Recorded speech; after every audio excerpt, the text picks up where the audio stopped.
Welcome back to Next Life Garage. Gearhead here in front of the Nissan. We're finally going to get around to recalibrating the fuel and ignition controller on there. I want everything to be synchronously talking to each other once we get the 12-pound spring put in it and get back out on the road and start roughly tuning it back in. I don't know if that's a real word or not, synchronously. I make up a lot of words and I forget which ones I've made up and which ones are real sometimes. But basically, I want to make sure everything's communicating properly like it's supposed to in there, so we don't get into a detonation situation on the fuel side and RPM side. There's plenty of information out there on the interweb and on YouTube how to set these things up, how to tune with them. I'm not going to get into a whole lot of that. I will show you a real brief overview on the computer of what I'm going to be doing today to set up the crank trigger and the throttle position sensor in the FIC. I'll also show you where the FIC is in the car and what it looks like. I'll also put a link in the description so you guys can look it up for yourselves and see what it is. But I'll get you out of the sky now and we'll take a look at where it is, what it is, and take a look at the computer. That is the FIC. It's an AEM fuel and ignition controller, or FIC 6. They also make an FIC 8. The difference between the 6 and the 8 is simply the number of injectors that you can control with the module. The little black wire coming out of the right side of it going up into the dashboard is what's wired into the factory computer, which is behind this kick panel here. The little brownish yellow wire is our feed from the wideband gauge, so that we have wideband data logging in the fuel and ignition controller. And the little black hose coming down from underneath the back dashboard over there is our boost reference, so that we can data log that as well. But that's it. A simple little device. I bought a patch harness to go in between the factory ECU and the wire harness for the factory ECU, so that I could do all my soldering on the bench. Made it a little easier than contorting and upside down and then inside out and trying to solder underneath the dashboard there. Pretty tight, even for a small guy like me. So that helped out a lot, worth its weight in gold for that patch harness. And got the little dummy gauges there in the middle. You got an oil pressure, boost controller, and the wideband. We're going to do a little rearranging on that one of these days. But that's basically it for the FIC, and I'll show you what's going on the computer before I get to it. Alright, a brief overview of what I'm going to be doing inside the car on the computer. We're going to go open a file up in the top left corner over here.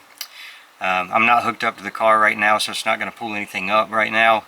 Once your file is open, you would click on this little two little red dots connected by a little wire. I call it a dongle. Don't know what they call it. Once you're connected to the FIC, you would click on Setup here at the top menu. And you're going to select on Calibration. And then down here in the Calibration, you would punch in a good midpoint RPM for your setup. This particular setup on the Nissan is about 3,000 RPM midpoint. We redline at 6,500 and we lose torque at 5,800.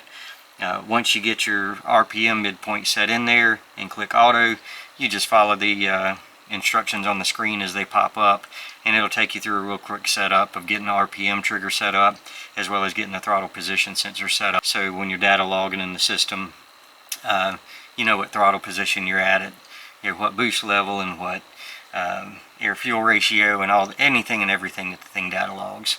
Like I said, real brief overview. Now I'm going to get it set up in the car and I'm going to get it done.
Well, that's all there is to setting up the crank trigger and the throttle position sensor and the fuel ignition controller. Next time on the Nissan, we'll probably be in car, out on the road doing some rough tuning, trying to get our wide open throttle dialed back in, and some of the non-wide open throttle stuff dialed back in. It's just really hard to do that stuff without being on a dyno. It's kind of hard to watch everything and where you're going on the road at the same time. But we'll get to that next time on the road, and once we get it roughly dialed in on the road, we'll get on the dyno and smooth everything out air fuel wise on the dyno. Once all that's smooth, we'll start messing with timing a little bit, see if we can maximize the amount of torque we get out of it. Don't forget about our videos on Aunt Buck, the High Point rodeo that we brought back here, keeping her alive, and also on Cherry, the Jeep Cherokee. Got a few videos out on it. Got a few coming on the 7.3 liter turbo diesel Excursion. Waiting on an oil change to come due on it. Like I said in the last Buick video, still waiting on it.